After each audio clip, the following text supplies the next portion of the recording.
तो आज सिलीगुड़ी में परमपिता परमात्मा के मूल ज्ञान का प्रचार होने जा रहा है। बहुत बड़े भाग हैं उन जीवों के जो अपने पूरे जीवन काल में एक बार भी इस मूल ज्ञान को सुन पाते हैं। उससे भी बड़े भाग होते हैं उन जीवों के जो इस मूल ज्ञान को थोड़ा सा भी समझ पाते हैं, क्योंकि इसको समझने में बहुत ज़्यादा विवेक की ज़रूरत होती है। लेकिन ये तभी समझ में आता है जब मालिक की कृपा होती है, बंदी छोड़ की दया होती है। और अगर उसकी दया नहीं है तो आप कितना ही जोर लगा लो, 1 घंटा 2 घंटा कितना ही सुन के चले जाओ, आपको समझ में नहीं आ सकती बात। समझ में उसी के आएगी जिस पर परमात्मा ने मोहर लगा रखी है। तो आज उसी सच्चे नाम की महिमा गाएंगे, उसी सतनाम की महिमा गाएंगे जिसके लिए बड़े बड़े संत इस दुनिया में आते हैं, हमें चेताते हैं, हमें समझाते हैं। लेकिन हम नादान जीव उनकी बात को समझ नहीं पाते और वही पुराने रीति रिवाजों में, पुराने ज्ञान में, उसी में उलझे पुलझे रह जाते हैं। लेकिन मालिक की कृपा होती है, कोई ना कोई संत आपके जीवन में ज़रूर आता है और वो आपको एक सही मार्ग पर आगे बढ़ाता है। अब वो कितना आगे बढ़ाता है, कहाँ तक लेके जाता है, ये हमें केवल तभी समझ में आता है जब हम ज्ञान को अच्छे से समझते हैं। जैसे एक छोटा सा बच्चा शुरुआत नर्सरी से करता है, LKG UKG से करता है और धीरे धीरे आगे बढ़ता जाता है। अब उसके जीवन में कोई एक गुरु नहीं है कि एक ही उसको नर्सरी करवा रहा है और वही तुम्हें PhD करवा देगा उसको। उसके जीवन में कई गुरु आते हैं, पहली क्लास का गुरु, दूसरी क्लास का, 3rd क्लास का, 5th क्लास का, 10th क्लास का, 12th का, कॉलेज का, और वो आगे से आगे बढ़ता जाता है क्योंकि उसका लक्ष्य होता है ज्ञान प्राप्त करना, ना कि गुरु के साथ बंध जाना। अगर गुरु के साथ बंधना है तो फिर तुम नर्सरी से आगे नहीं जा सकते, क्योंकि तुम्हें नर्सरी वाले गुरु के साथ ही बांध दिया गया। नर्सरी वाला गुरु तुम्हें अच्छा लगा, तुम कहते हो मैं तो इसको छोड़ के नहीं जाता भाई आगे, तो आप नर्सरी में ही रहोगे सारी उम्र। तो इसीलिए कबीर साहब जो हमें भेद समझा रहे हैं कि गुरु गुरु में भेद है और गुरु गुरु में भाव, सोई गुरु नित वंदिए जो शब्द बतावे दाव। तो आज उस शब्द दाव की महिमा गाएंगे, उसके बारे में जानेंगे, ताकि आपको भी समझ में आ जाए कि अगर आप किसी गुरु की शरण में हैं तो आपको वो कहाँ तक लेके जाएगा। आज इस पे विचार करेंगे। तो सबसे पहले परमात्मा के नाम पे जयकारा लगाएंगे। बोलिए परमपिता परमात्मा की, सद्गुरु बंदी छोड़ कबीर साहिब की, सभी संतों की, सभी भक्तों की, आज के आनंद की, सकल हंस को बंदगी, साहेब बंदगी सतनाम। तो कबीर साहब समझा रहे हैं कि गुरु मेरे सभी बड़े, अपनी अपनी ठौर, शब्द विवेकी पारखी, सो माथे का मोर। यानी एक ही दोहे में उन्होंने स्पष्ट कर दिया कि सबसे पहले तो ये समझ लो कि इस बात को मत मान लेना कि सारे गुरु आपको परमात्मा तक पहुंचा सकते हैं। क्या सारे गुरु जितने भी टीचर हैं ये आपको डॉक्टर बना सकते हैं? नहीं बना सकते। क्या सारे टीचर आज तक जितने टीचरों से आपने पढ़ा है क्या वो आपको इंजीनियर बना सकते हैं? नहीं बना सकते। क्या जितने सारे टीचर आपने आज तक पढ़े क्या साइंटिस्ट बना सकते हैं? नहीं बना सकते। ये योगदान डाल सकते हैं। 5वीं वाले ने 5वीं पढ़ा दी, 7वीं वाले ने 7वीं पढ़ा दी, 10वीं वाले ने 10वीं पढ़ा दी, योगदान तो दे दिया इन लोगों ने, लेकिन ये पूर्ण गुरु नहीं है। ये पूर्ण गुरु नहीं है। यानी इनका आपके जीवन में रोल तो बहुत ज्यादा है, बहुत बड़ा रोल है, लेकिन पूर्ण रोल नहीं है कि आप कहो कि हाँ ये गुरु मुझे मिल गया अब मैं संतुष्ट हो गया। नहीं हो सकते। 5वीं वाला 5वीं ना पढ़ा तो तुम छठे में कभी आ ही ना पाते। 7वीं वाला 7वीं ना पढ़ा तो तुम कभी 8वीं में आ ही ना पाते। यानी हर गुरु का तुम्हारे जीवन में एक इंपॉर्टेंट रोल है। लेकिन कबीर साहब समझा रहे हैं कि पूर्ण गुरु कौन है? शब्द विवेकी पारखी, सो माथे का मोर। मोर का मतलब होता है जैसे दूल्हा अपने सिर पे मोर लगाता है। बहुत सारे रिश्तेदार होते हैं दूल्हे के, कहो दूल्हे से भी ज्यादा ब्रांडेड कपड़े पहन रखे हैं उन्होंने। दूल्हे ने 10,000 का सूट पहना है, वो 50,000 का पहन के खड़ा होगा, लेकिन वरमाला दूल्हे के सिर में ही गले में पड़ेगी। क्यों? क्योंकि उसने मोर बांधा हुआ है।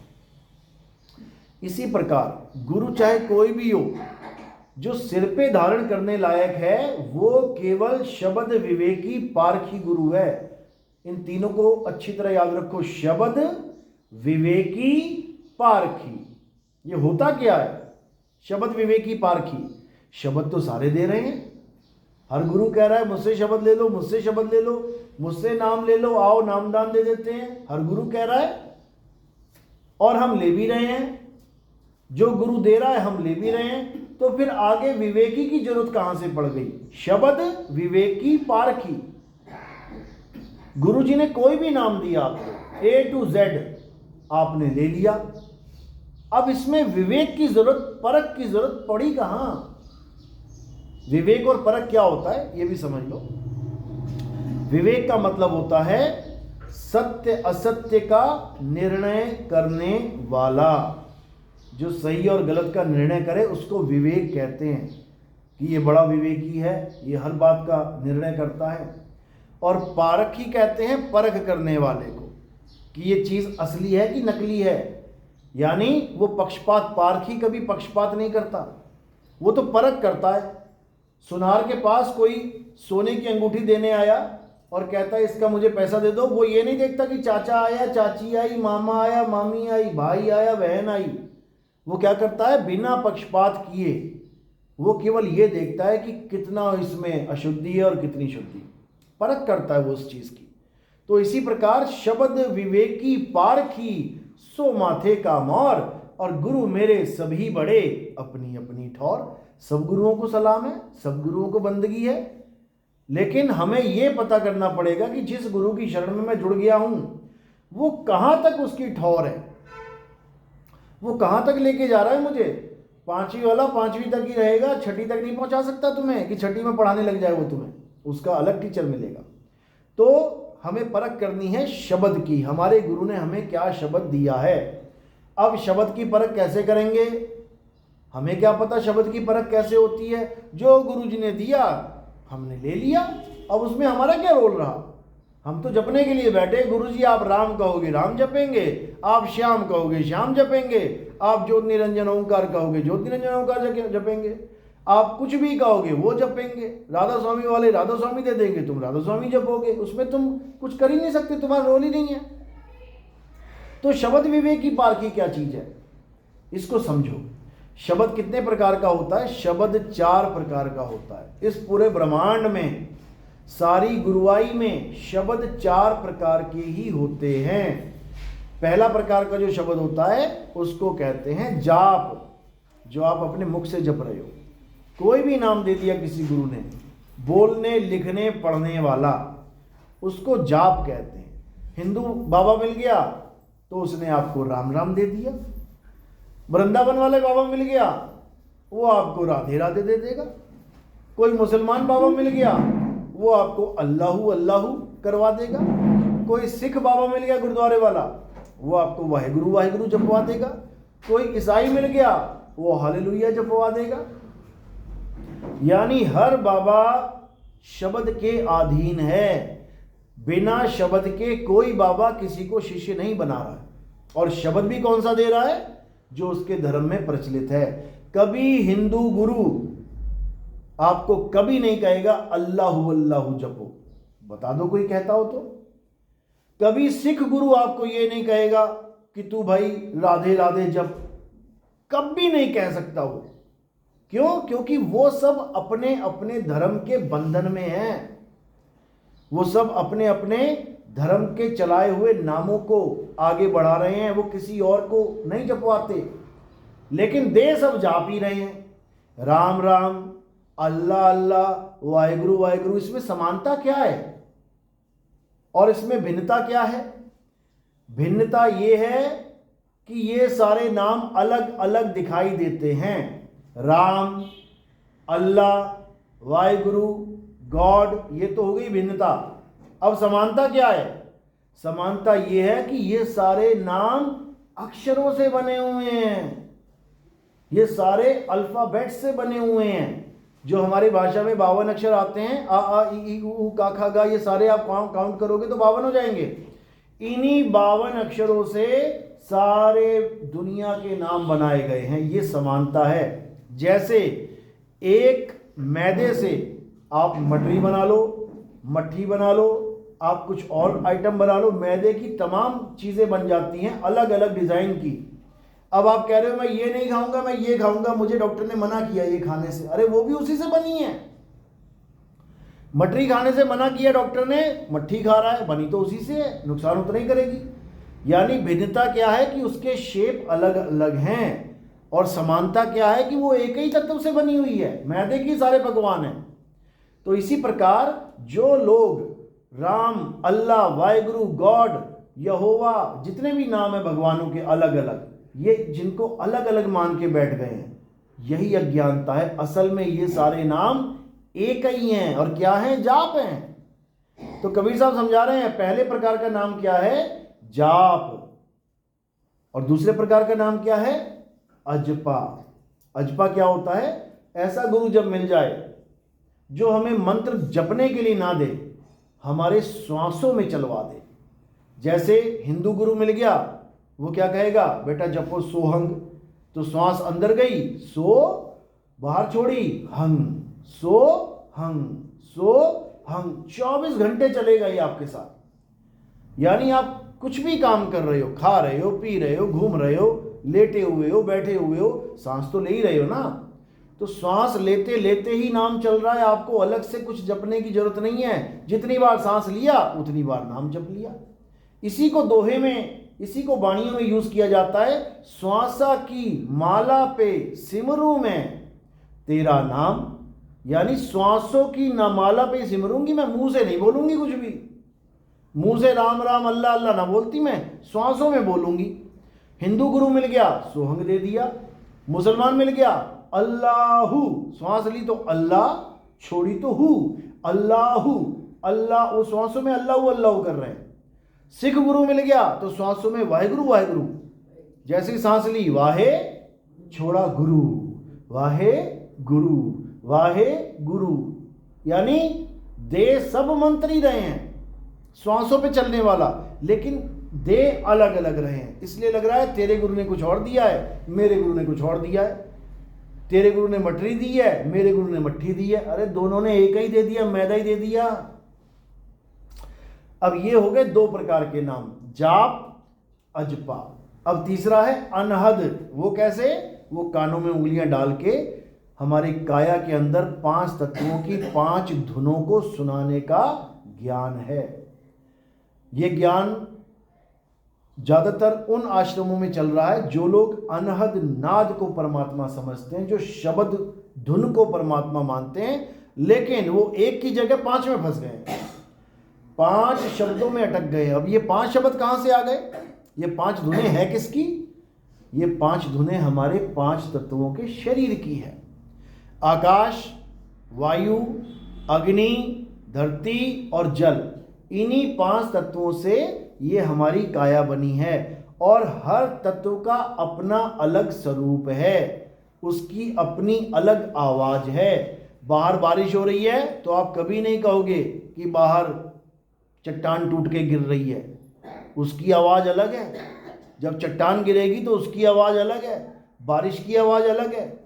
हवा चलेगी तो तुम कभी नहीं कहोगे कि आग की आवाज आ रही है, आग की आवाज अलग है। जंगल में आग लगती है, देखो आग की कैसी आवाज आती है। यानी हर तत्व की अलग अलग आवाज है, और जो योगी कानों में उंगलियां डालकर इन्हीं तत्वों की आवाज को सुनते हैं, वो इसी माया में उलझ पुलझ के रह जाते हैं।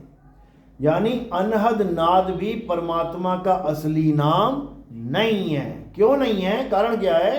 क्योंकि ये एक नहीं 5 हैं। परमात्मा एक है कि 5 हैं? एक है। बस इसी को समझना है, परमात्मा एक है लेकिन शब्द 5 आ रहे हैं। इसका मतलब कुछ ना कुछ गड़बड़ है। क्या गड़बड़ है? कि ये तत्वों की धुनें हैं, नाशवान तत्वों की। आज हैं, कल नहीं है। दिल की धड़कन देखो 24 घंटे चल रही है, ये भी एक आवाज है। सांस देखो, सांस की भी एक आवाज है। नाड़ी देखो, नाड़ी की भी एक आवाज है।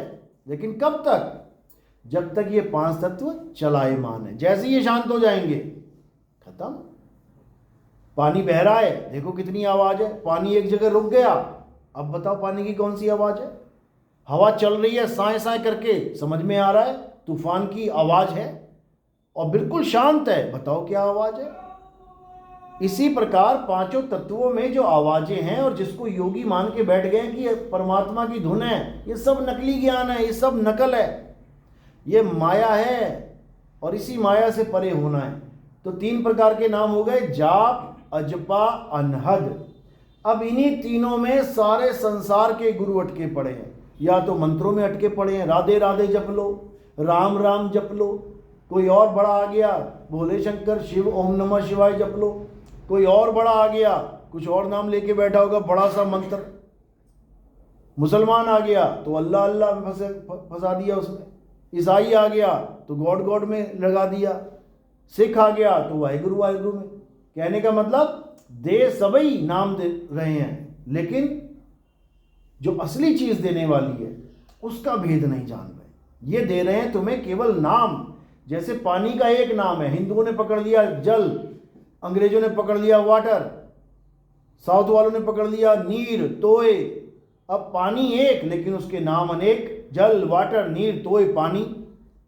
अब पानी जो तत्व है वो है असली वस्तु, और पानी के नाम जो हैं वो है नकली वस्तु।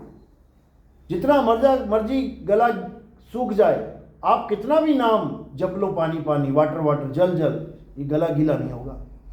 क्यों? क्योंकि ये नकली पानी से नहीं गीला होने वाला। नकली पानी क्या है? जो तुम्हारे मुंह से अक्षर निकल रहा है, पानी, ये नकली नाम है। और असली वस्तु कहां है? जग में पड़ी है, ग्लास में पड़ी है। वो पियोगे तब बात बनेगी। यानी उसी वस्तु के नाम जपने से वस्तु नहीं मिलेगी। अगर राम को पाना चाहते हो तो राम राम जप रहे हो, तो परमात्मा यानी राम को पाने में सबसे बड़ी अड़चन है ये नाम। अगर वाहेगुरु को पाना चाहते हो और वाहेगुरु वाहेगुरु कर रहे हो, तो वाहेगुरु वाहेगुरु करना सबसे बड़ी अड़चन है वाहेगुरु को पाने में। अगर अल्लाह को पाना चाहते हो और अल्लाह अल्लाह जप रहे हो, तो समझ लो अल्लाह अल्लाह जपना सबसे बड़ी अड़चन है अल्लाह को पाने में। प्यास लगी है, डायरेक्ट पानी तक पहुंचना है, और अगर तुम पानी पानी जपने में लग गए तो समझ लो प्यासे मरोगे एक दिन। तो इसीलिए कबीर साहब समझा रहे हैं कि जाप, अजपा और अनहद, इन तीनों से बच जाओ। साहिब समझा रहे वाणी में, जाप मरे, अजपा मरे, अनहद भी मर जाए, सुरत समाए शब्द में, वाको काल न खाए। यानी जाप मरे, तुम कोई भी नाम ले लो, कब तक जप सकते हो? कब तक चलेगा ये नाम? जब तक तुम हो, तुम जिंदा हो तो जो जितने मर्जी नाम चला लो, राम राम राम राम राम राम, और जैसे ही प्राण निकल गए नाम खत्म। अब बोल के दिखाए कोई राम, मुसलमान है तो बोल के दिखाए अल्लाह, सिख है तो बोल के दिखाए वाहेगुरु। कब तक बोल पाए? जब तक घट में प्राण है। तो कह रहे हैं जाप मरे, यानी तुम्हारी देह खत्म हो गई, तुम मरे तो जाप भी मर गया। अजपा मरे, श्वासों पे नाम कब तक जपोगे? जब तक श्वास चल रही है। जैसी तुम्हारी काया खत्म, श्वासों का नाम भी खंडित हो जाएगा, खत्म हो जाएगा वो नाम। तो कह रहे हैं अजपा मरे, कानों में उंगलियां डाल के पांच तत्वों की धुनें सुन रहे हैं, कब तक? जब तक ये बज रही हैं। जैसे ही शरीर शांत हो गया ये धुन भी खत्म हो जाएंगी। तो कहते हैं अनहद भी मर जाए। अब क्या करना है? सुरत समाए शब्द में, और वाको काल ना खाए। अब ये जो शब्द है ये क्या है, इसको समझना है। ये हमारे परमात्मा का असली नाम है, और ये किसी का अलग अलग नहीं है कि हिंदुओं का परमात्मा अलग है, सिखों का परमात्मा अलग है, मुसलमानों का परमात्मा अलग है। बिल्कुल नहीं, ये हम सबका जो परमपिता परमात्मा है ये उसका नाम है।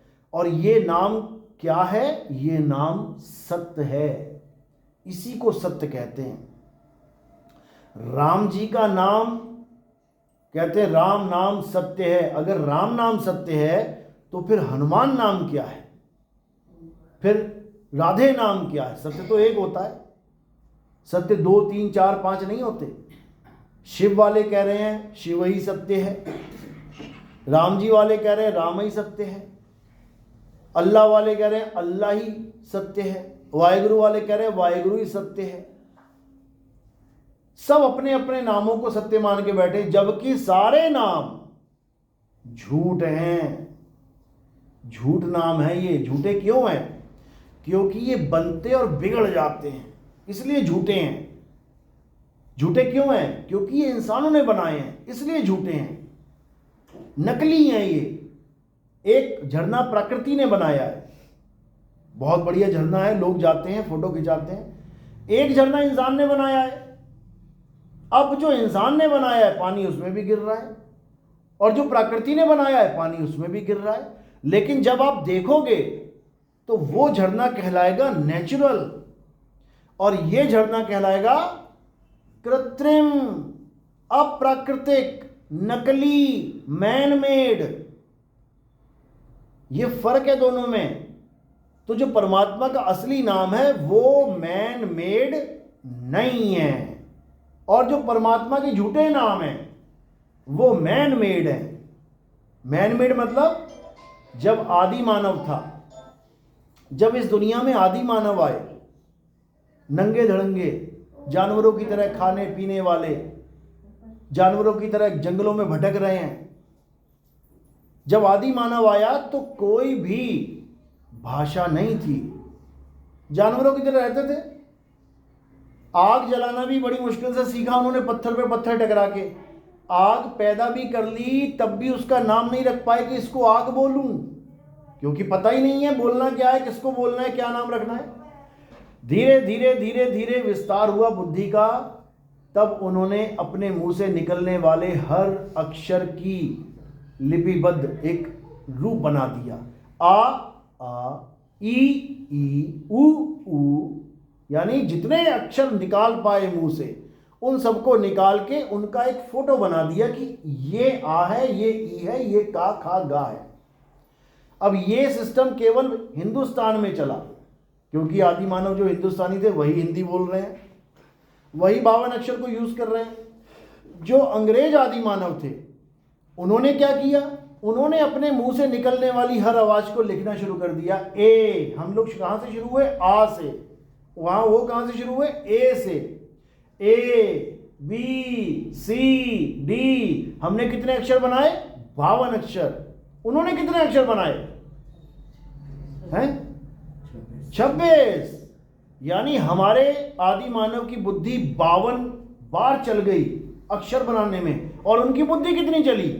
मात्र 26 बार। आज तक 27वां अक्षर नहीं बना पाए वो। यानी हम उनसे डबल दिमाग वाले हैं। हमारे आदि मानव 52 अक्षर बना के ये सारी दुनिया में जो दिख रहा है सबके नाम धर लिए उन्होंने भी धर लिए। हमने रखा पानी का नाम जल, उन्होंने रख दिया वाटर। हमने रखा धरती, उन्होंने रख दिया अर्थ। हमने रखा पेड़, उन्होंने रख दिया ट्री। हमने रखा हवा, उन्होंने रख दिया एयर। हमने रखा आसमान, उन्होंने रख दिया स्काई। हमने रखा चंद्रमा, उसने रख दिया मून। हमने रखा सूर्य, उन्होंने रख दिया सन। यानी काम उन्होंने भी वही किया जो हमने किया, लेकिन अक्षरों का फर्क था। हमारे अक्षर कुछ और थे, उनके अक्षर कुछ और थे, लेकिन दोनों ही मैन मेड थे। मैन मेड है ये नाम। अब दुनिया के नाम रख लिए, अच्छी बात है, क्योंकि कुछ ना कुछ तो बोलना ही पड़ेगा। किसी को कोई सामान लाना हो, काली मिर्च ले आना। अब काली मिर्च तो मैं ना बोलूं तो तुम वहां पागल हो जाओगे, समझा समझा के। तुम्हें चाहिए क्या? 5000 तरह के मसाले पड़े हैं, और तुम कहो वो काला वो दाना होता है छोटा सा, वो दाना ही पागल हो जाएगा बंदा ढूंढ ढूंढ के। लेकिन तुमने एक नाम रख दिया उसका, काली मिर्च, इलायची, लौंग। कितना आसान हो गया जीवन। लौंग बोलोगे, सीधे लौंग की वहां जाएगा और लौंग उठा के लेके आएगा। यानी इन 52 अक्षरों के द्वारा हमारा जीवन बहुत आसान हो गया। अभी देखो, सड़क पे जाओ चलते चलते, जो जो चीज तुम्हें दिख रही है एकदम तुम्हारे माइंड में उसके नाम आएंगे। कार आ रही है, बस, ट्रक, पत्थर, रोड, कंकड़, पानी, गाय, कुत्ता, बिल, जो तुम देखते जा रहे हो अपने आप दिमाग में सारे नाम आ रहे हैं। और अगर ऐसी कोई चीज आ गई जिसका तुम्हें नाम नहीं पता, तुम हैरान हो जाओगे, ये क्या है? जिसका नाम हमें नहीं पता, अब क्या बोलते हैं? अरे ये क्या है? यानी अब इसका नाम रखो। इसीलिए हमारे घर में बच्चा पैदा होता है, सबसे पहले क्या भगदड़ मच जाती है? नाम रखो, नाम रखो, नाम रखो। कहेंगे क्या इसे हम? तो ये जो नाम रखने वाला प्रोसेस है, ये किसका है? गाय ने ना रखा कभी अपने बच्चे का नाम, 20-20 बच्चे पैदा कर दिए सूअर ने, एक भी नाम ना रखा सूअर ने अपने बच्चों का। कुत्ते, बिल्ली, हाथी, घोड़े सब बच्चे पैदा कर रहे हैं, खा रहे हैं, पी रहे हैं, मर जा रहे हैं, लेकिन कोई किसी का नाम नहीं रखता। केवल इंसान को बीमारी लगी हुई है नाम रखने की। बच्चा पैदा हुआ नहीं, नाम रखो, नाम रखो, नाम रखो, क्योंकि ये नामों के चक्कर में ऐसा उलझ चुका है, बिना नाम के ये रह ही नहीं सकता। तो ये नाम सब कहां से आ रहे हैं? 52 अक्षरों से। सारे संसार की हर चीज के नाम कहां से आ रहे हैं? 52 अक्षरों के। 52 अक्षरों को खत्म कर दो, हर चीज का नाम खत्म हो जाएगा, चीज वहीं रहेगी। आदि मानव जब था, पेड़ भी वहीं था, पानी भी वहीं था, पत्ते भी वहीं थे, फूल भी वहीं था, सूरज भी वहीं था, चांद भी वहीं था, सारे जानवर भी वहीं थे, लेकिन उनका नाम नहीं रखा था उसने। तो क्या जीवन नहीं था? बिल्कुल था। लेकिन जब उसने नाम रखना शुरू कर दिया, अच्छी बात है, जीवन आसान हो गया। लेकिन दिक्कत कहां हो गई? जब उसने भगवान के नाम रखना शुरू कर दिया। हिंदुओं ने रख दिया राम, श्याम, शिव, शक्ति। मुसलमानों ने रख दिया अल्लाह, रब, रब्बुल आलमीन, हक, कबीर। ईसाइयों ने रख दिया गॉड, यहोवा, यीशु। सिखों ने रख दिया सतपुरुष, अकाल मूरत, सतनाम। अब ये जो नाम रखे हैं इन लोगों ने, ये भी 52 से ही बने हैं। और ये नाम जो रखे हैं, ये भी एक ही ताकत के नाम हैं। ताकत एक ही है, पावर एक ही है, लेकिन उसके नाम अनेक रख दिए। अब झगड़ा यहां पे शुरू हो गया। हिंदू कह रहा है नहीं, राम राम जप के मुक्ति मिलेगी, राधे राधे जप के मुक्ति। वो कह रहा नहीं, अल्लाह अल्लाह जप के मुक्ति मिलेगी। राधा स्वामी वाले कह रहे नहीं, राधा स्वामी जपना पड़ेगा तब मुक्ति मिलेगी। निरंकार वाले कह रहे नहीं, तू ही निरंकार बोलना पड़ेगा तब मुक्ति मिलेगी। हर बंदा अपने अपने नामों को बड़ा करने में लगा है कि मेरा वाला नाम बड़ा है। लड़ाई किस बात की है? पानी यहां पड़ा है, प्यास सबको लगी है और झगड़ा कर रहे हैं। जल जल जपोगे तो प्यास बुझेगी। वो कह रहा ना, वाटर वाटर जपेगा तो प्यास बुझेगी। नीर नीर तोय तोय जपोगे तब नहीं, पानी पानी जपना पड़ेगा। और प्यास एक भी नाम से नहीं बुझने वाली, एक भी नाम से बुझने वाली। सारी उम्र राम राम करके मर जाएंगे, लेकिन राम नहीं मिलने वाला। बाबा नानक ने 600 साल पहले बोल दिया था, राम राम करता सब जग फिरे और राम ना पाया जाए। पा ही नहीं सकते उसको। क्यों? क्योंकि तुम्हें पता ही नहीं है राम कहते किसे हैं, वो राम है क्या, वो हमें पता ही नहीं है। तो कैसे मिलेगा? वो मिल ही नहीं सकता। केवल नाम जपने से राम मिल जाए तो फिर छोड़ो नौकरियां, छोड़ो धंधे, बैठ जाओ घर में, धन धन धन धन धन, लो पकड़ो माला, धन धन धन, पैसा पैसा पैसा पैसा पैसा। आ जाएगा क्या? अरे साहिब बाणिया बोल के गए इनके ऊपर, धन धन कहे जो नर धनिया होए, तो निर्धनिया रहे ना कोई। कबीर साहब कह रहे हैं अगर धन धन करने से तुम्हारे घर में भंडार भर जाएं, तो निर्धन कौन रहेगा यहां पे? लक्ष्मी माता की पूजा बताओ कब से कर रहे हैं हम लोग, युगों युग बीत गए। और अमीर कौन हो गया? 20 साल में दुबई अमीर हो गया। हम वहीं के वहीं बैठे हैं, सारी पूजा हमने कर डाली और पैसा कोई और ले गया उठा के। दिक्कत ये है। करना क्या है? उस राम को जानना है कि राम है क्या। अब राम को कैसे जाने? क्योंकि हमारे दिमाग में केवल एक राम फिट है। कौन? दशरथ जी के बेटे त्रेता युग वाले राम। और कौन राम है? हाँ, किसी के गली मोहल्ले में किसी ने नाम राम रख दिया वो बात अलग है, लेकिन जो पूजनीय राम एक है, जिसको दशरथ जी का बेटा कहते हैं।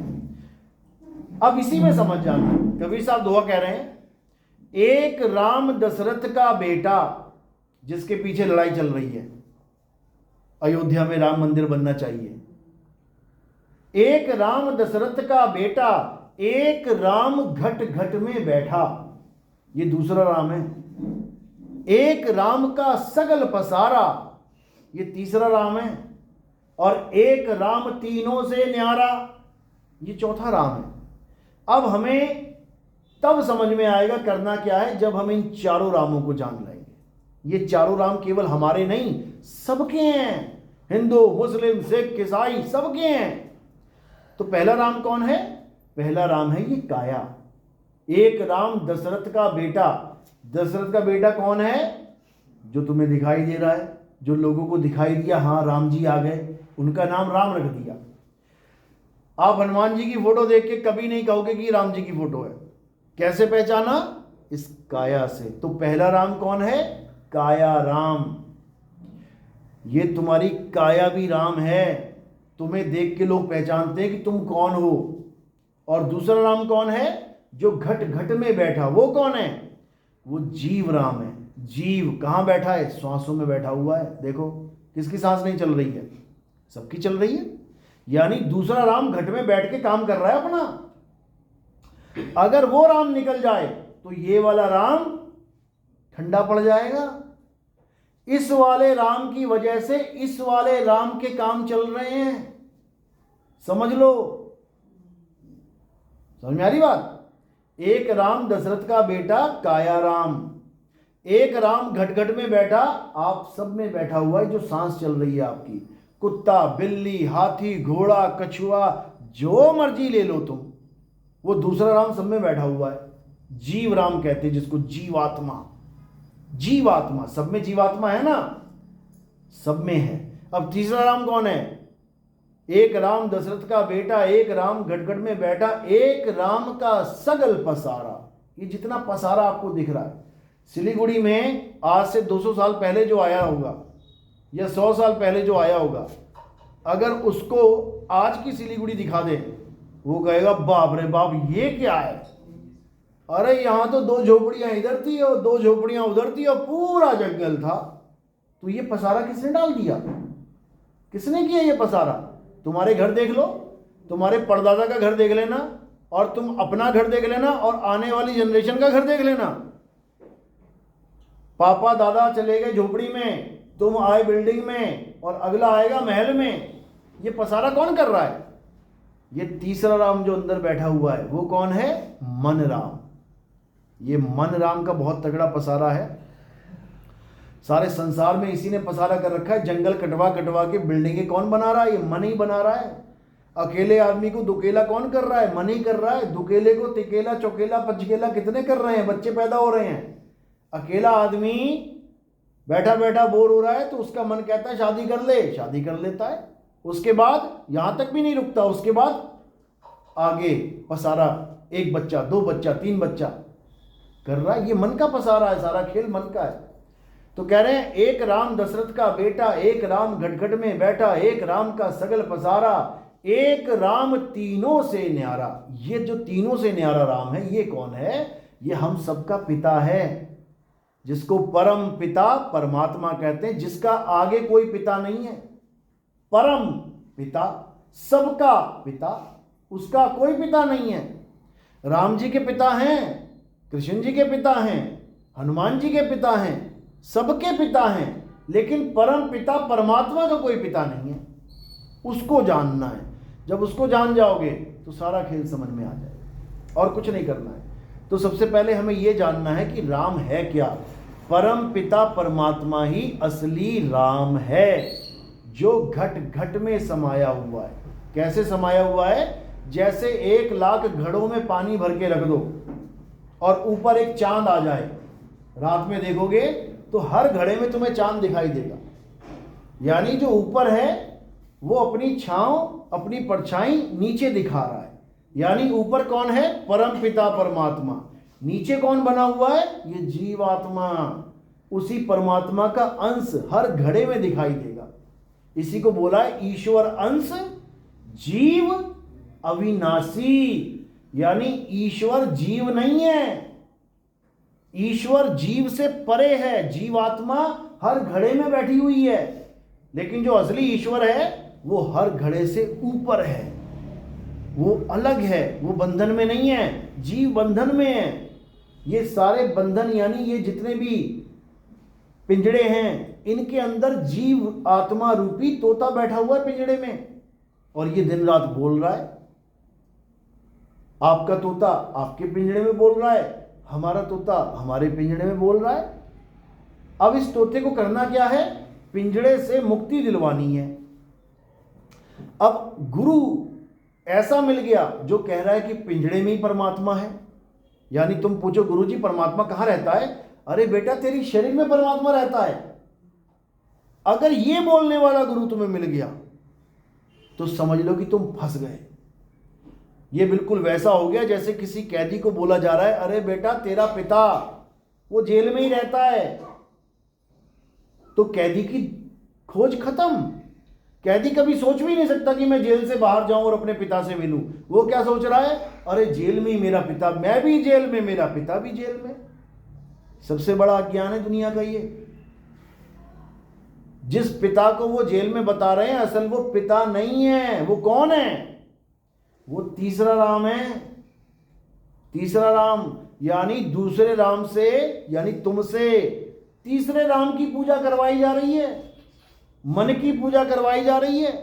और ये मन कहाँ बैठा है, ये यहां बैठा हुआ है, जिसको हम कहते हैं इंगला पिंगला सुषमना, जिसको हम कहते हैं शिव नेत्र, जिसको हम कहते हैं तीसरा तिल, जिसको हम कहते हैं थर्ड आई, जिसको हम कहते हैं त्रिकुटी। यहां पर वो मन बैठा हुआ है और उसका स्वरूप क्या है, बाबा नानक समझा रहे हैं, मन तू ज्योत स्वरूप है अपना मूल पछाण।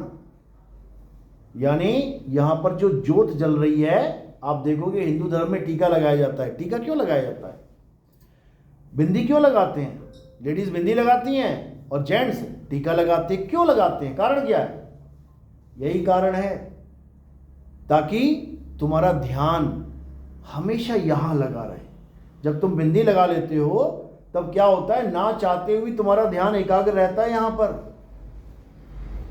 और जब हम टीका लगा लेते हैं तो ना चाहते हुए भी हमारा ध्यान वहीं रहता है। क्यों, क्योंकि ठंडक मिलती रहती है। टीके में कपूर होता है, चंदन होता है, लगा लिया, अब यहाँ जहां पर ठंड लग रही है बढ़िया, वहीं पे ध्यान एकाग्र हो रहा है। तो किसकी साधना कर रहे हैं हम, उसी तीसरे राम की, जो मन है, मन स्वरूपी राम।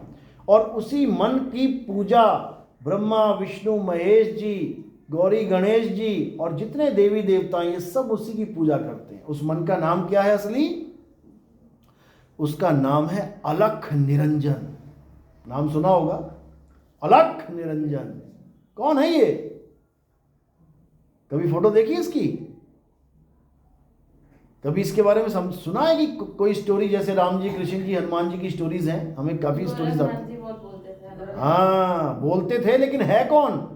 अब मैं बोलूं मोदी तो समझ में आता है आप लोग को कि किसकी बात चल रही है।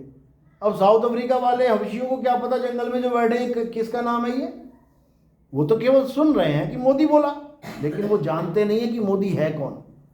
इसी प्रकार जो जान रहे हैं उन्होंने कहा अलख निरंजन, और जो नहीं जान रहे वो केवल नाम सुन रहे हैं। तो जो केवल नाम सुन रहे हैं उनको कभी समझ में आ ही नहीं सकता कि वो है क्या। अलख निरंजन कौन है, तुम्हारा मन ही अलख निरंजन है। अलख यानी जिसको कोई लख नहीं सकता, जिसको कोई लख नहीं सकता, लेकिन सारी उम्र उसकी गुलामी कर रहे हो तुम, मन की गुलामी कर रहे हो। कैसे कर रहे हो, अब लोग कहेंगे कि भाई हम तो नहीं करते, सुबह से लेके शाम तक करते हो। मम्मी ने उठाया, उठ जा बेटा उठ जा, कब उठोगे, मम्मी बोले और बेटा उठ जाए, फिर इससे बढ़िया क्या चीज है। लेकिन बेटा नहीं उठेगा, क्यों, कब उठेगा, जब उसका मन कहेगा। अगर तुम्हारा मन नहीं है उठने को तो माँ 10 बार बोल के चली जाएगी।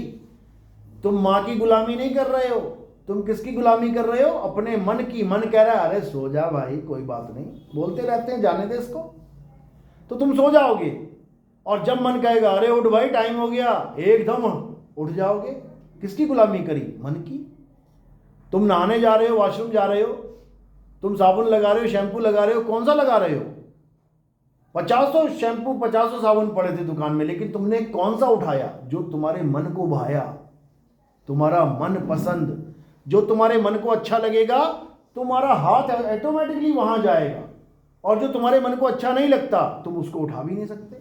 किसकी गुलामी करी, मन की गुलामी। तुमसे पूछा चाय पीना है कि दूध पीना है, अब क्या बोलोगे, मेरा मन कर रहा है चाय पी लेंगे। भाई ये मन कौन है, यानी हर काम तुम मन के कहे पे चल रहे हो। कपड़े भी कौन से पहन रहे हो, अलमारी खोली, 50 तरह के कपड़े पड़े हुए हैं, कौन से पहने? जो तुम्हारा मन कर रहा है। यानी हर काम हम अपने मन के अनुसार कर रहे हैं, इस मन की ही गुलामी कर रहे हैं। ये मन ही अलख निरंजन है और इसने सबको उलझा रखा है, सबको, किसी को नहीं छोड़ा इसने। यहां तक कि ब्रह्मा विष्णु महेश भी इसकी साधना करते हैं और ये सबके अंदर बैठा हुआ है। यही सबको श्राप और यही सबको वरदान देता है, ये मन ही देता है। कोई लड़का आया तुम्हारे पास, बच्चा आया, खूब टांगे दबाई, तुम्हारे मन को बड़ा अच्छा लगा, तो तुमने क्या कहा? बेटा जुग जुग जियो, आशीर्वाद है। अब कोई आया और तुम्हारे पत्थर मार के चला गया, अब तुम्हारे मन को बड़ा क्रोध आ गया, अब तुमने क्या किया? उसको श्राप दे दिया। तो किसने दिया? आशीर्वाद भी किसने दिया और श्राप भी किसने दिया? मन ने। ये मन इतना शातिर है कि आम आदमी को छोड़ो, बड़े बड़े भक्तों से भगवान को श्राप दिलवा देता है। विष्णु जी को श्राप किसने दिया? विष्णु जी के ही परम भगत ने। कौन सा भगत था वो? नारद मुनि। नारायण नारायण करता था पूरा दिन, 24 घंटे, और वही भगवान को श्राप दे रहा है कि भगवान, जैसे तुमने मुझे स्त्री के लिए तड़पाया है, तुम भी तड़पो। और श्राप देने के बाद क्या कह रहा है? अरे प्रभु गलती हो गई, प्रभु ये कैसे हो गया, प्रभु कैसे ये लफ्ज निकल गए मेरे मुंह से? निकल नहीं गए, निकाले गए हैं। और किसने निकाले हैं? मन ने। कृष्ण जी का सबसे प्यारा भगत कौन है? सबसे प्यारा मित्र कौन है? जिसके चरण धो के पिए? सुदामा। तुम सुदामा जितने तो खास नहीं हो सकते ना, उसको भी राक्षस बनना पड़ गया। राधा ने उसको श्राप दिया गोकुल धाम में, जहां कहते हैं गोकुल धाम चले जाओगे तुम्हारी मुक्ति हो जाएगी। वो गोकुल धाम पहुंच गया था, उसको फिर राक्षस बनवा दिया। राधा ने श्राप दिया उसे। तो कौन दे रहा है अंदर बैठ कर श्राप? मन ही दे रहा है। ये मन कभी भी किसी को राजा बना सकता है, ये मन कभी किसी को भिखारी बना सकता है। इस मन को कोई समझ ही नहीं सकता। और असली दुश्मन जो है वो हमारा मन ही है। आज बड़े बड़े लोग छोटी सी गलती करने पर, और किसके कहने पे? मन के कहने पे जमीन में आके गिरते हैं। वो देख लो, एक इन्फ्लुएंसर है, बड़े बड़े लोगों के साथ इंटरव्यू हो गए उसके, और एक छोटी सी लाइन उसने बोल दी गलत, आज थू हो रही है और कोर्ट केस के चक्कर लग रहे हैं उसके। किसके कहने पे? इस मन के कहने पे। तो साहिब क्या कह रहे हैं? मन के हारे हार है और मन के जीते जीत। कहें कबीर गुरु पाइए मन ही के प्रतीत। समझ लो, यानी मन एक ऐसा घोड़ा है जो तुम्हें दौड़ाता ले जा रहा है। अब करना क्या है? कहें कबीर गुरु पाइए मन ही के प्रतीत। यानी अब इस पे लगाम लगानी है और गुरु धारण करना है, तब काम बनेगा, नहीं तो नहीं बनेगा।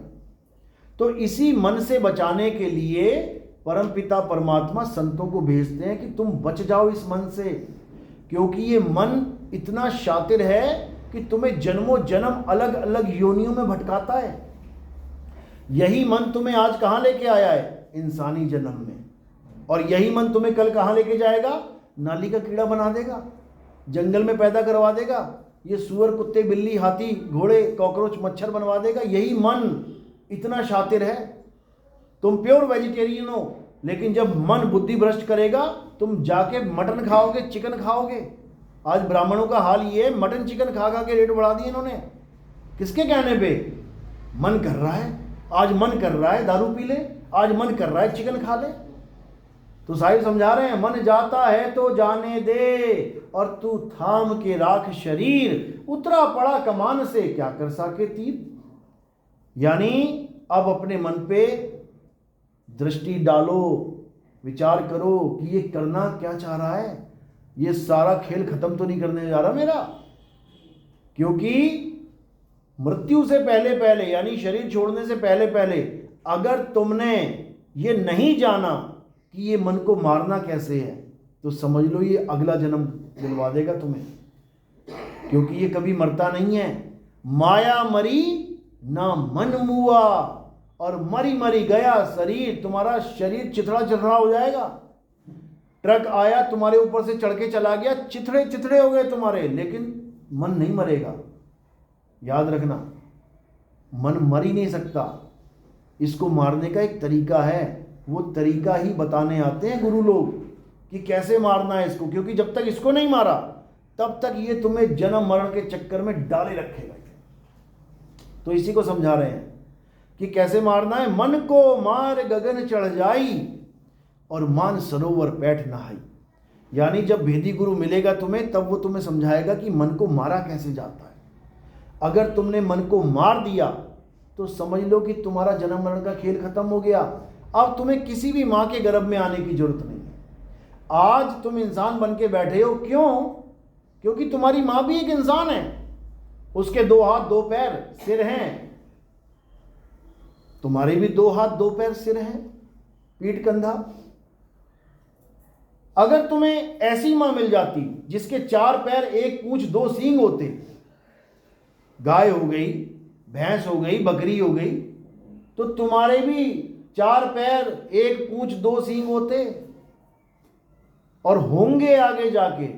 जैसी तुम्हें मां मिलेगी वैसा ही बच्चा गर्भ से निकलेगा।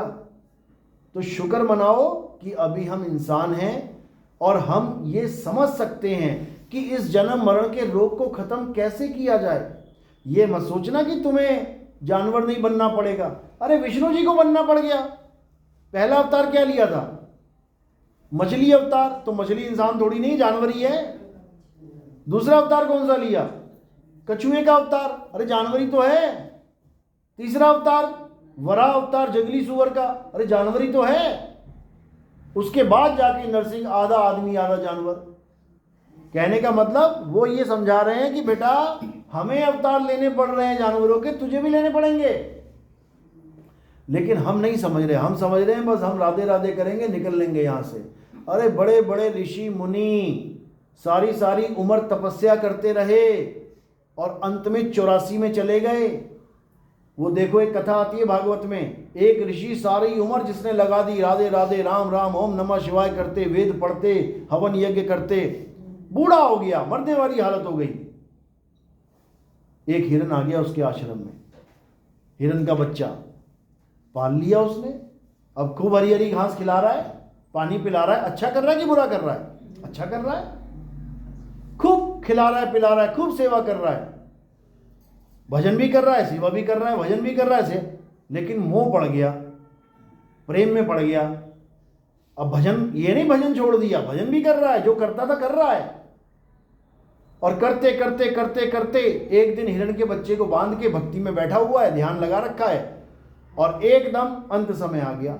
अब जैसी अंत समय आया, अब ऋषि क्या सोच रहा, अरे हिरण का बच्चा तो मैंने बांधा हुआ है, इसको कोई भेड़िया खा जाएगा, भाग भी नहीं पाएगा। जो थोड़ी बहुत घास दी है खा के खत्म हो जाएगी, कहीं चर भी नहीं पाएगा, ये तो बड़ा पाप हो जाएगा। अच्छा सोच रहा है कि बुरा सोच रहा है? जीव के बारे में अच्छा सोच रहा है। सोचते सोचते सोचते उसके बेचारे के प्राण निकल गए और कहाँ चला गया? हिरण के बच्चे बन के हिरण के गर्भ में चला गया। यानी सारी उम्र का पूजा पाठ हवन यज्ञ धरे का धरा रह गया और 84 में चला गया वो। तो जब वो 84 में जा रहा है इतनी पूजा पाठ करके, हम तो वो भी नहीं कर रहे हैं। और हमारा ध्यान कहाँ है? खुद देख लो, बैठे बैठे देखो तुम्हारा मन कहाँ लेके जा रहा है तुम्हें। जहाँ लेके जा रहा है वहीं जन्म होने वाला है तुम्हारा, इतना समझ लो। किसी ने कुत्ता पाल लिया तो कुत्ते पे ही लगा रखा उसने ध्यान, इंजेक्शन लगवाऊंगा, शैम्पू से नहलाऊंगा, ऐसा करूंगा वैसा करूंगा, सारा दिन कुत्ते कुत्ते कुत्ते, तो अंत में भी कुत्ते ही बन जाएगा वो, समझ लो। किसी का ध्यान बच्चों में है, मेरा प्यारा बेटा, मेरा प्यारा, कहते हैं अंत काले जो लड़का सिमरे, ऐसी चिंता में देह मरे, सुअर जन्म वो बलबल उतरे। जो लोग कहते हैं मैं मरने वाला हूं, मेरे बेटे की शक्ल दिखा दो, मेरी बेटी की शक्ल दिखा दो, सुअर जन्म मिल जाता है उनको कि तुझे बेटा बेटी प्यारे हैं। ले फिर 20-20 बच्चे होंगे तेरे एक बार में, 5 बार बच्चे हो गए, 20 पंजा 100, बन गई गंधारी। तो ये हाल हो जाएगा। तो करना क्या है? अंत काल है जो प्रभु को सिमरे, जो अंत काल में प्रभु का सिमरण करेगा, ऐसी चिंता में देह मरे। अगर इस चिंता में देह मर जाती तो 101% आपको प्रभु ही मिलेगा। लेकिन वो तब मिलेगा जब तुम्हें पता हो कि प्रभु का ध्यान कैसे करना है। ध्यान तो तुम कर रहे हो राम राम राम राम, राधे राधे राधे राधे, अल्लाह अल्लाह, वाहिगुरु वाहिगुरु, ध्यान तुम कर रहे हो 52 अक्षरों का, तो प्रभु कैसे मिलेगा? प्रभु कोई नाम नहीं है, प्रभु कोई अक्षर नहीं है कि रा और मां हो गया प्रभु। अरे तुमने रा और मां लिखा है, तुम इसको मिटा भी सकते हो, प्रभु को थोड़ी नहीं लिखो और मिटा सकते हो। तो प्रभु को जानना है तो पहले जानना पड़ेगा कि प्रभु का स्वरूप क्या है। प्रभु का क्या स्वरूप है इसको समझ लो। गीता में यही समझाया गया है कि हे अर्जुन, जो लोग मुझे शरीर मानते हैं, एक आदमी मान रहे हैं, कृष्ण जी कौन है? आदमी। राधा कौन है? औरत। शिखंडी कौन है? नपुंसक। जो ये मानते हैं वो कभी मुझे नहीं जान सकते कि मैं क्या हूं। क्यों नहीं जान सकते? क्योंकि हे अर्जुन, जो मुझे शरीर मानते हैं, यानी पैदा हुआ, पल रहा है, मर जाएगा, वो कभी मुझे जान ही नहीं सकते कि मैं क्या हूं। मैं क्या हूं?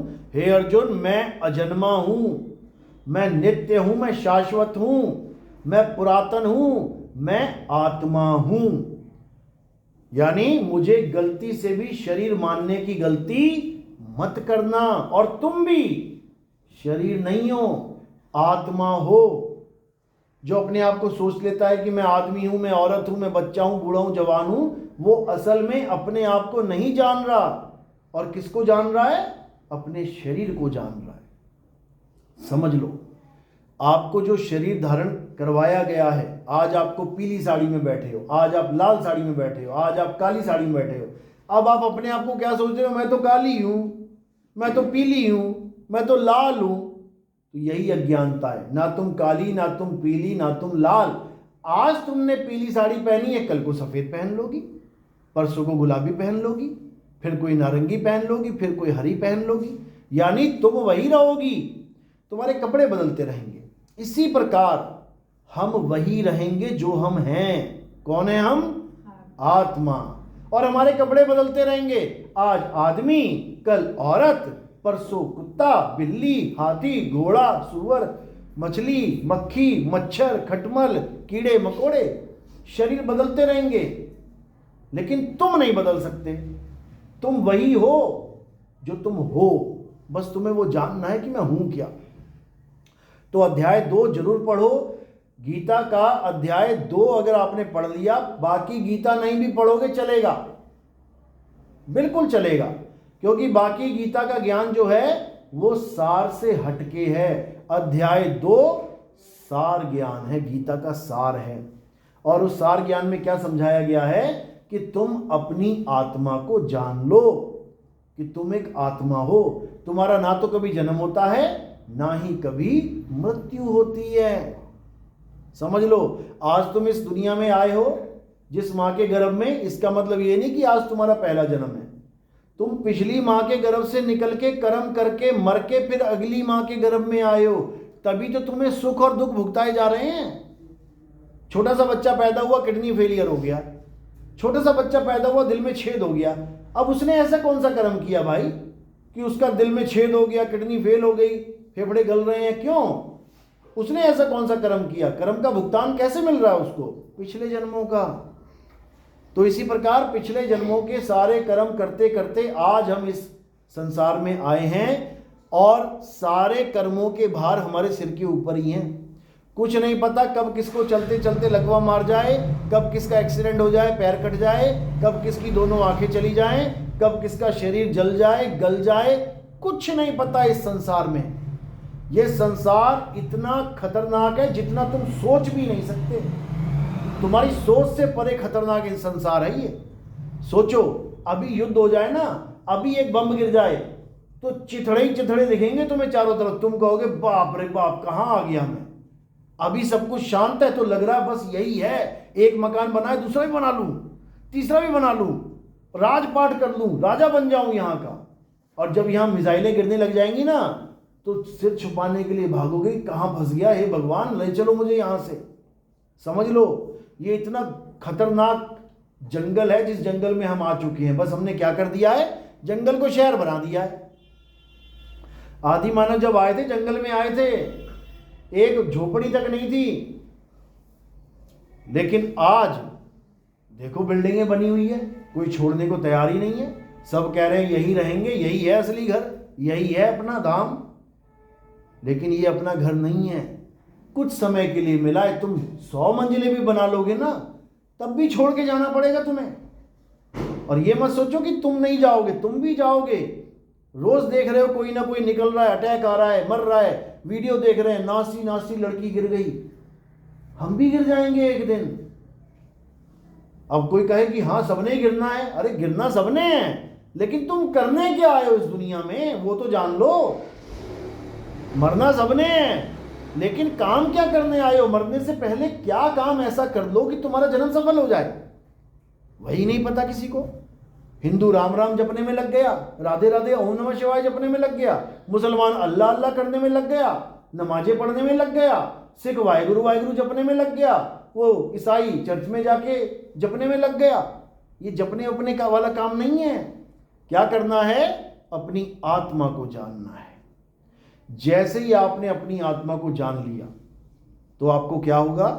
आपको ये बोध हो जाएगा कि मैं शरीर नहीं आत्मा हूं। और जैसे ही ये बोध हो गया तुम्हें कि मैं शरीर नहीं मैं आत्मा हूं, उसके बाद तुम्हारे जीवन से मौत नाम का शब्द खत्म हो जाएगा।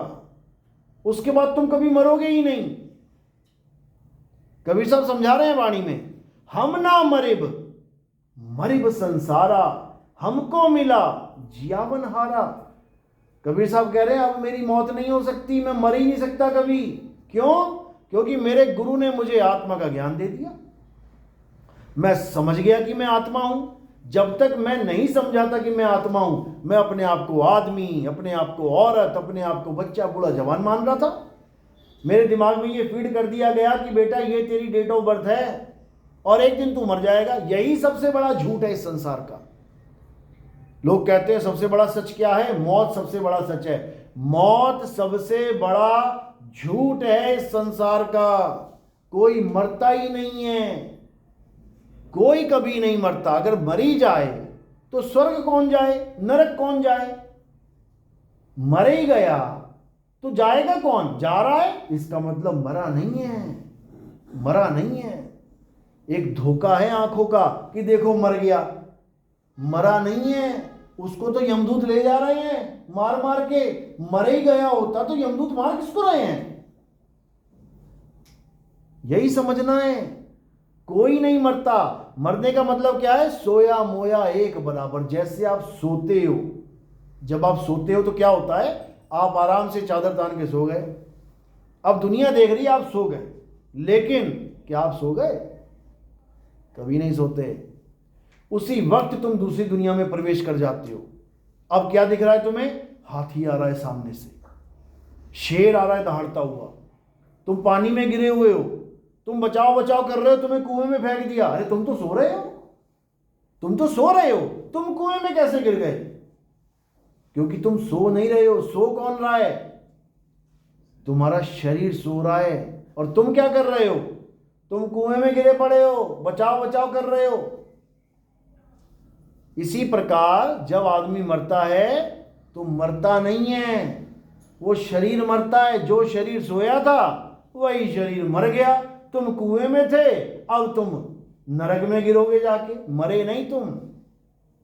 अच्छे कर्म किए हैं तो तुम्हें स्वर्ग में ट्रांसफर कर दिया जाएगा। स्वर्ग और नरक क्या होता है? सपने में दोनों का खेल चलता है। सपनों में दोनों के डेमो दिए जाते हैं आपको। जब आपको अच्छे अच्छे सपने आते हैं, लॉटरी लग गई, करोड़पति बन गए, खूब बढ़िया नाच रहे हो, गा रहे हो, खा रहे हो, पी रहे हो, वो स्वर्ग है। और जब देखा भूत प्रेत आ गए पकड़ने के लिए, शेर दौड़ा रहा है, कुत्ते भगा रहे हैं, डूब रहा हूं नदी में, ये नरक है। और इन दोनों का ही अनुभव करवाया जाता है मरने के बाद आपको। वहीं जाना है आपने वापस घूम के। उसको सूक्ष्म जगत कहते हैं, उसको सूक्ष्म सृष्टि कहते हैं। वहां कौन जाता है? सूक्ष्म शरीर जाता है। आपकी इस बॉडी के अंदर एक और शरीर है जिसको सूक्ष्म शरीर कहते हैं। उस शरीर को कौन पकड़ के ले जाते हैं? यमदूत पकड़ के ले जाते हैं। इस वाले को हाथ नहीं लगाते, ये तो पड़ा हुआ है, इसको वो छुएंगे भी नहीं, ये तो जला दो दफना दो, कोई फर्क नहीं पड़ता। लेकिन जो सूक्ष्म शरीर है उसको पकड़ के लेके जाएंगे और हालत खराब कर देंगे उसकी। और ये मत सोचना कि उसको मारेंगे तो हमें क्या पता लगेगा। सपने में जब शेर पीछे पड़ता है या तुम्हें कोई मारता है, तुम हड़बड़ा के जब उठते हो तो कहते हो शुक्र है वो सपना था। इतनी हालत खराब हो जाएगी मरने के बाद, शरीर छोड़ने के बाद, और कोई सहाय नहीं है। याद रखना, वो छोटा सा ट्रेलर दिया जाता है तुम्हें रोज कि बेटा यहीं आना है तुझे, देख ले कैसे कर्म करने हैं। समझ लो, जब तक हमें खतरनाक सपने आ रहे हैं इसका मतलब काम खराब है भाई। अब करना क्या है, बचना कैसे है? ना तो यहां और ना तो वहां, इन दोनों जगत में अपने आप को उलझने नहीं देना है, बिल्कुल नहीं देना है। यानी इस संसार को भी झूठ मानो और उस संसार को भी झूठ मानो, स्वर्ग नरक को भी झूठ मानो, कुछ नहीं है ये। कबीर साहब वाणी में समझा रहे हैं, अज्ञानी को स्वर्ग नरक है हरि जाने को नाही, और जिस भव से सब लोग डरत हैं सो भय हमरे नाही। यानी जो आत्मज्ञानी होगा वो ना तो कभी स्वर्ग जाएगा, ना कभी नरक जाएगा, ना कभी गोलोक जाएगा, ना कभी शिवलोक जाएगा, ना कभी ब्रह्मलोक जाएगा। वो किसी लोक में नहीं जाएगा, ना वो सतलोक में जाएगा, ना वो अलख लोक, अगम लोक, अनामी लोक, वो किसी भी लोक में नहीं जाएगा। क्यों? ये सारे लोक बनाए गए हैं और जो चीज बनती है वो एक दिन बिगड़ जाती है। तो वो कहां जाएगा? वो अपनी आत्मा में समाएगा। वो ना इस शरीर में रहेगा, ना वो सूक्ष्म शरीर में रहेगा, वो दोनों को खत्म करके अपने आत्म स्वरूप में रहेगा। क्योंकि वो दोनों जगत इसी मन के बनाए हुए हैं। याद रखो, मन तुम्हें इस काया में भी भरमाता है, मन तुम्हें उस काया में भी भरमाता है। अब तुमने क्या कर दिया? मन को ही मार दिया। जब मन को मार दिया तो दोनों में से एक भी काया नहीं बचेगी, क्योंकि बनाने वाला ही खत्म हो गया। इसीलिए साहिब ने कहा, मन को मार गगन चढ़ जाई। गगन चढ़ जाई का मतलब क्या है? मुसलमानों को पूछो खुदा कहां रहता है, क्या बोलेंगे? कहेंगे 7वें आसमान पे रहता है, गगन में ही है वो। लेकिन गलती से वो इसको आसमान समझ रहे हैं कि पहला आसमान है, फिर दूसरा आसमान है, तीसरा आसमान है, 7वें आसमान पे खुदा बैठा है। अरे भाई, एक आसमान तो तुमने रॉकेट से क्लियर कर ही लिया ना, तो ऐसा रॉकेट बना दो कि 7वें आसमान पे चला जाए, मिलाओ अपने खुदा से। क्यों नहीं मिलाते? क्योंकि वहां वो खुदा है ही नहीं। 7वां आसमान क्या है? जब हम गुरु धारण करते हैं वो हमें 7वें आसमान का भेद बताता है कि कैसे आसमान पे जाना है। क्योंकि आसमान पर जाकर ही हमारा जन्म और मरण खत्म होगा, आसमान से पार चले जाना है। क्योंकि सबसे पहले क्या बना इस संसार में? आसमान ही बना है। उसके बाद ये ग्रह, तारे, सूर्य मंडल, ये मंडल, वो मंडल। तो शुरुआत कहां से है? आसमान से। उसी के ऊपर जाके बैठना है, वहीं खुदा मिलेगा। तो ये सब भेद की बातें हैं, जब गुरु धारण करते हैं तब हमें समझ में आती है। तो गुरु का रोल क्या होता है आपके जीवन में? गुरु का रोल होता है कि अगर आप हिंदू हैं और राम राम जप रहे हैं, श्याम श्याम जप रहे हैं, वाहे कुछ भी कर रहे हैं, उसको छुड़वा दे, छोड़ इसको। गुरु का रोल क्या है? अगर कोई मुसलमान आ रहा है और कह रहा है मैं नमाजें पढ़ रहा हूं, मैं अल्लाह अल्लाह जप रहा हूं, तो गुरु छुड़वा देगा, छोड़ दे इसको। अगर कोई सिख आता है, कहता है मैं वाहिगुरु वाहिगुरु जप रहा हूं, तो अगर सच्चा गुरु होगा वो कहेगा छोड़ दे इसको। अगर कोई ईसाई आता है, कहता है मैं हालेलुया जप रहा हूं, मैं प्रेयर कर रहा हूं, वो क्या कहेगा? छोड़ दे इसको। यानी हिंदू से राम छुड़वा देगा, मुसलमान से अल्लाह, सिख से वाहिगुरु छुड़वा देगा, ईसाई से उसका जीसस, गॉड छुड़वा देगा बिल्कुल। और करवाएगा क्या? जिसको तुम अल्लाह कह रहे हो, जिसको तुम राम कह रहे हो, जिसको तुम वाहिगुरु कह रहे हो, जिसको तुम गॉड कह रहे हो, उस तत्व का ज्ञान करवाएगा। तत्व का ज्ञान करवाएगा, वो कभी नाम का ज्ञान नहीं देगा तुम्हें। तुम्हारे जीवन में नाम देने वाले गुरु आ रहे हैं, इसीलिए दिक्कत है। जिस दिन तत्व का ज्ञान देने वाला गुरु आ जाएगा, सारी प्रॉब्लम खत्म हो जाएगी। अध्याय 4 34वां श्लोक यही समझाया कृष्ण जी ने। हे अर्जुन, जो ज्ञान मैं तुम्हें दे रहा हूं, ये ज्ञान जो तुम्हें मैं दे रहा हूं, इसको प्रैक्टिकल में लाने के लिए, यानी इसको अनुभव में लाने के लिए क्या करना है, तुम ऐसे तत्वदर्शी संत के पास जाओ, दंडवत प्रणाम करके छल कपट रहित होकर उनसे ज्ञान प्राप्त करो।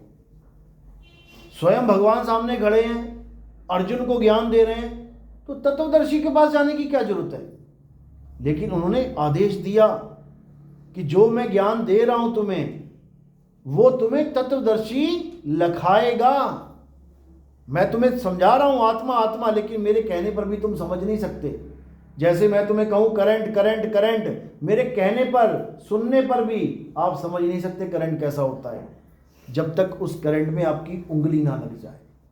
तो जैसे ही उंगली लगेगी आपको एकदम अनुभव हो जाएगा कि करंट क्या चीज होती है। इसी प्रकार गीता का ज्ञान अर्जुन को थ्योरी पार्ट में समझाया गया आत्मा के बारे में, लेकिन जब प्रैक्टिकल की बात आई तो क्या बोल दिया कि तुम ऐसे तत्वदर्शी संत के पास जाओ जिसने उस परम तत्व का यानी आत्मा का अनुभव किया है। वो तुम्हें बताएगा कि आत्मा क्या होती है, और एक बार आत्मा का अनुभव होने पर तुम कभी अज्ञान को प्राप्त नहीं करो। उसके बाद तुम्हारे लिए राम, अल्लाह, वाहिगुरु, गॉड ये सब एक ही हो जाएंगे। यानी जिसने पानी पी लिया वो कभी पानी के नाम पे झगड़ा नहीं करेगा। उसके लिए जल, वाटर, नीर, तोय, पानी सब यही है जो उसने पी लिया है। तो इसी को समझना है और कुछ नहीं करना है। तो क्या करना है, सोई गुरु पूरा कहावे, जो दो अक्षर का भेद बतावे। कौन से दो अक्षर, एक मैन मेड अक्षर, Hindi, Punjabi, Urdu, French, German, Japanese, Portuguese, Spanish, दुनिया भर की लैंग्वेजेस, सारे अक्षर एक छुड़ावे, इनको छुड़वा दे, छोड़ दे इसको।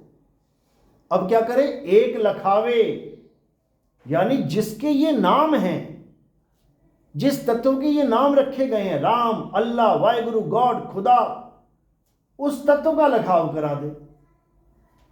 तब प्राणी निज घर को जावे, तब जाकर ये प्राणी, ये जीवात्मा अपने निज धाम पहुंचेगी, अपने असली घर पहुंचेगी, इस माया की नगरी से पार पहुंचेगी।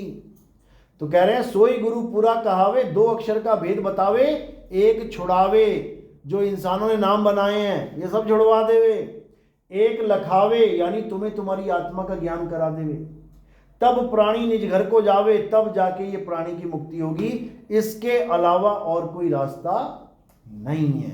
चाहे गीता पढ़ लो, चाहे कुरान पढ़ लो, चाहे बाइबल पढ़ लो, चाहे ग्रंथ कोई भी पढ़ लो, यही इसी का जिक्र मिलेगा तुम्हें। गुरु ग्रंथ साहब में बोला है, आत्म देव पूजिए गुरु के सहज सुभाए, यानी अगर पूजा करनी है तो आत्म देव की पूजा करो।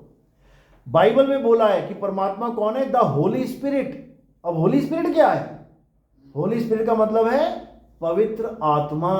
तो भैया हमारे पास भी तो है आत्मा, कि हमें ईसाई बनने की जरूरत है। कृष्ण जी आत्मा आत्मा आत्मा करके चले गए, नहीं समझ में आया हिंदुओं को।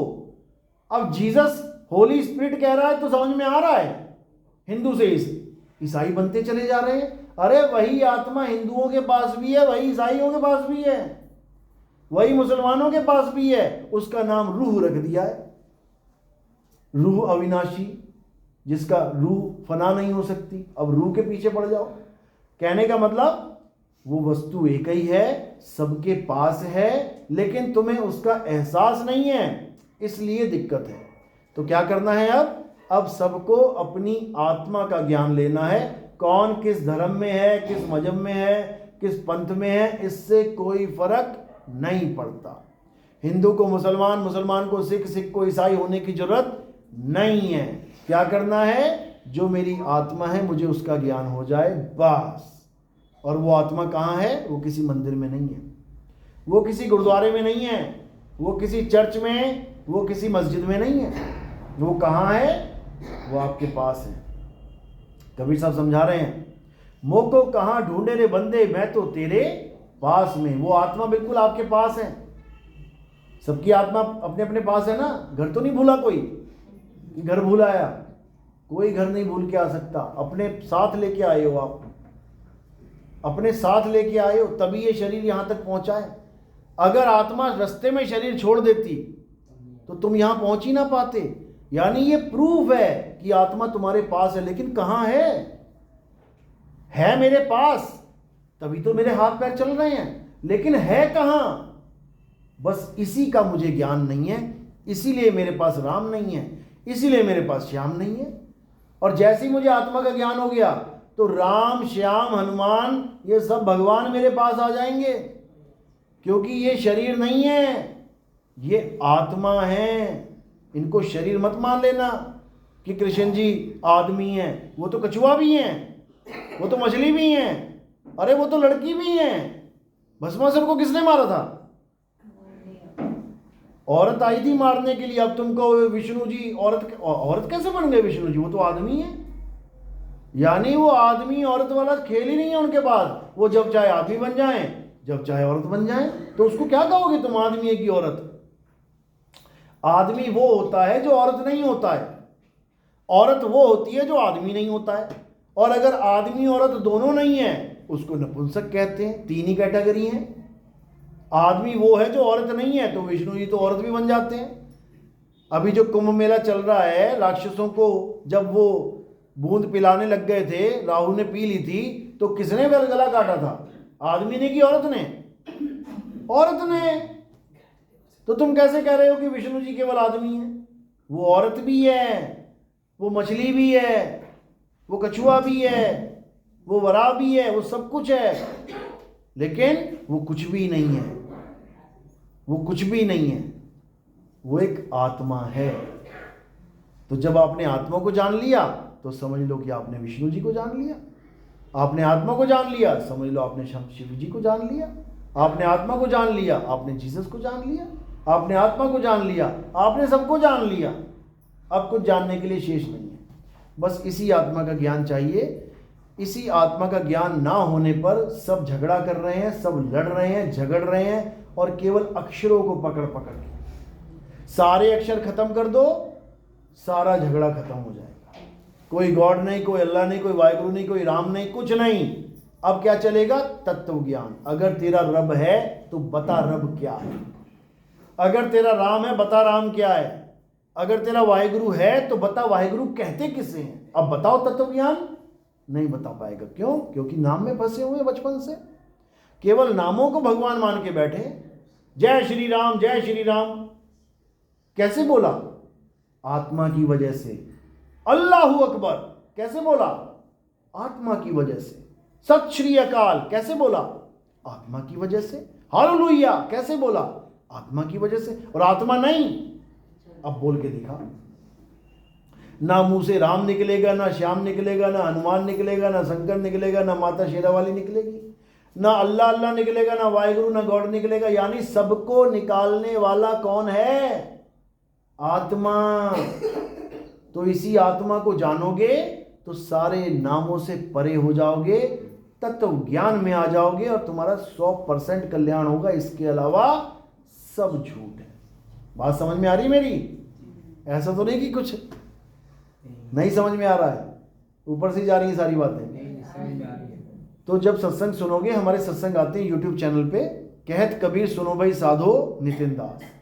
कहत कबीर सुनो भाई साधो तो आपको सुना ही है आपने। कहत कबीर सुनो भाई साधो, आगे मेरा नाम है नितिन दास। जब ये लगाओगे तो वहाँ पे चैनल का नाम आ जाएगा। 2 चैनल आ जाएंगे, एक कहत कबीर सुनो भाई साधो और एक कहत कबीर सुनो भाई साधो नितिन दास, दोनों आ जाएंगे। दोनों में सत्संग डाले हुए मैंने। धीरे धीरे धीरे धीरे, शुरू में नहीं समझ में आएगा, याद रखना शुरू में, क्योंकि ये हायर स्टडीज़ हैं। समझ लो 12वीं करने के बाद कॉलेज में जाने पर भी कई लोगों को समझ में नहीं आता कि कॉलेज में क्या पढ़ाया जा रहा है, फेल हो जाते हैं वो। समझ लो 12वीं कर चुके हैं, इतना लेवल बढ़ा चुके हैं कि कॉलेज का ज्ञान समझ में आ जाए, लेकिन फिर भी नहीं समझ में आता, कई लोगों को फेल हो जाते हैं। तो इस प्रकार हार नहीं माननी है। धीरे धीरे सुनना शुरू करोगे, 90% 95% बातें ऐसे चली जाएंगी हवा के ऊपर से, सिर के ऊपर से, तुम्हें पता ही लगेगा मैं बोल क्या गया। लेकिन कोई एक बात ऐसी दिमाग में घुस जाएगी कि उसके बाद वही जरिया बनाती जाएगी आगे से आगे ज्ञान समझने का। और एक बार अगर ट्रैक पे आ गए, समझने में आ गए, तो तुम्हें हर चीज़ समझ में आने लग जाएगी। फिर तुम्हें समझ में आ जाएगा जिस चीज़ के लिए मैं भटक रहा था जन्मों जन्मों से, जिस चीज के लिए मैं इंसान जन्म लेके गुरुओं के पास मंदिरों में मस्जिदों में भीड़ लगी पड़ी है, लाइनें लगी पड़ी हैं, किस चीज के लिए? वो चीज मिल जाएगी। समझ लो, भगवान के पास आजकल लाइनें क्यों लगती हैं? सुख के लिए, कि भगवान जी मेरे घर में सुख आ जाए, शांति आ जाए, तो सब जाते हैं लाइन लगा के। आगे सुख शांति सबके घर में, सारे सुख हो, खुश हो गए।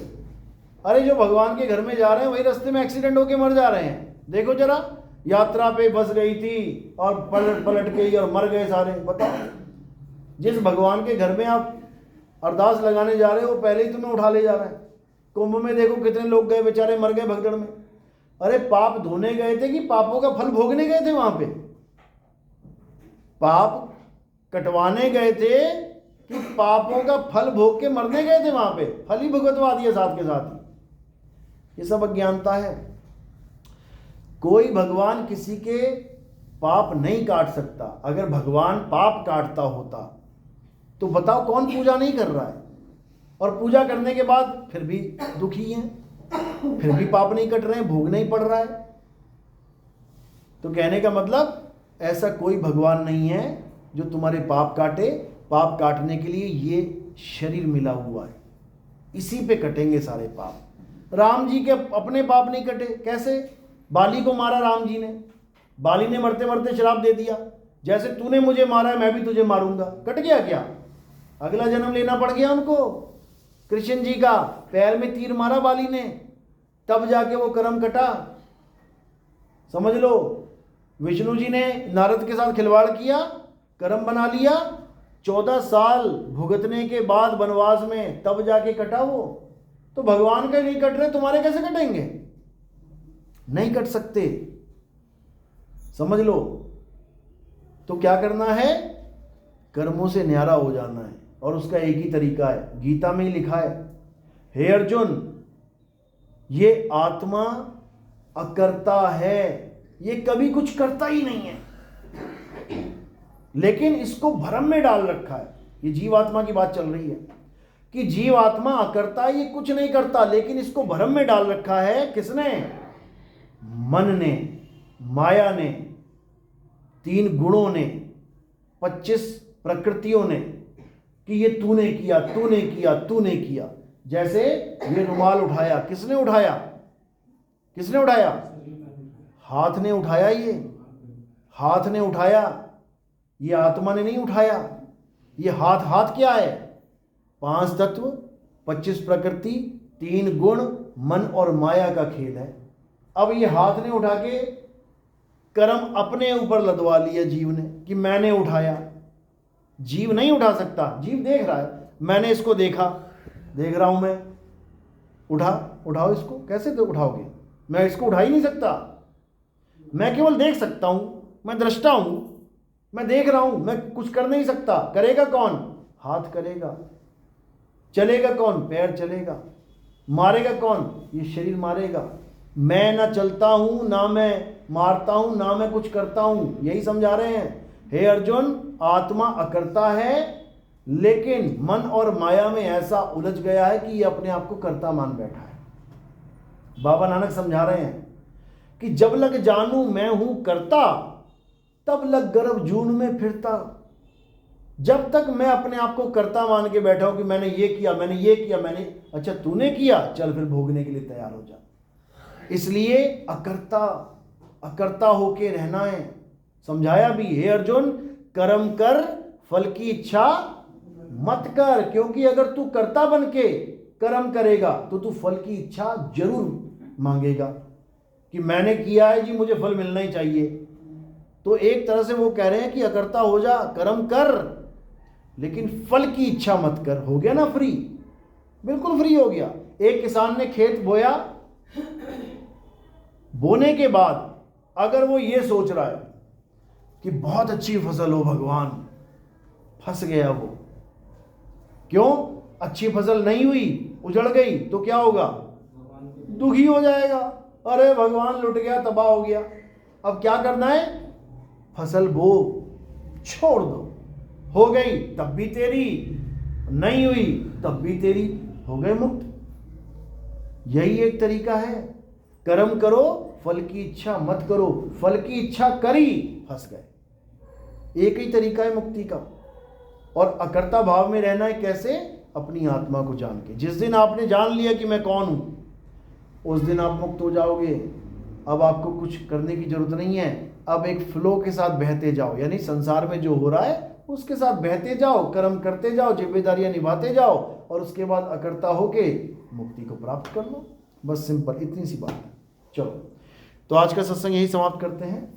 बोलिए परमपिता परमात्मा की, सदगुरु बंदी छोड़ कबीर साहिब की, सभी संतों की, सभी भक्तों की, आज के आनंद की, सकल हंस को बंदगी साहेब बनेगी।